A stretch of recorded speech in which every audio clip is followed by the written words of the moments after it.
Ой, как я рада очень, что грязи. Собственный дом со всеми удобствами для 70-летней Ханифы Яндиевой стал неожиданным, но приятным подарком от мэра Назрани Алихана Тумгоева. Домик рабочие сдали буквально вчера. Градоначальник лично приехал оценить качество проделанной работы. Все уже запущено, да? Да, готово все. Запущено, все работает, отлично.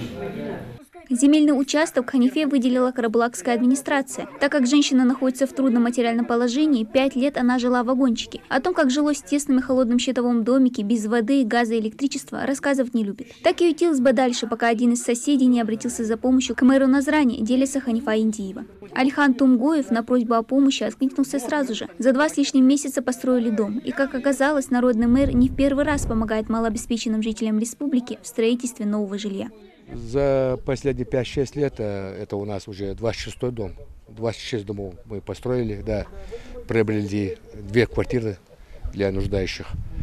И у меня есть и поручение Героя России, главы Республики Бардовича Егорова, чтобы мы максимально выявляли таких людей, которые нуждаются, остро нуждаются в жилье, ну, у которых там нет больших достатков, там, близких людей, которые могли бы помочь. Вот Ханифа относится к этой категории. Я просто не ожидала, что такое возможно. Просто не ожидала.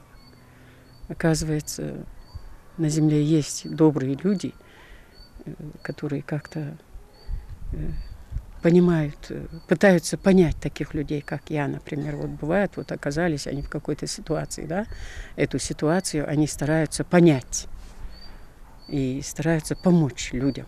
Внутренней отделкой дома занимались не только местные рабочие, но и специально приглашенные мастера из соседних республик. Здесь постарались учесть все желания будущей владелицы. Крепкие стены и потолки, пластиковые окна, красивые резные двери.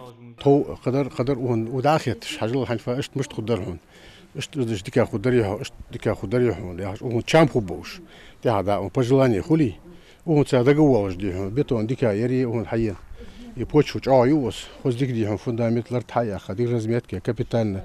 Учудиха прихожки 5,5 на 3. 3 на 5, 4,5 кухни, имеется в виду спальня, зал 4 на 4,5, ванная полная, горячая, холодная вода, щил, он молил уже, удобство учил их.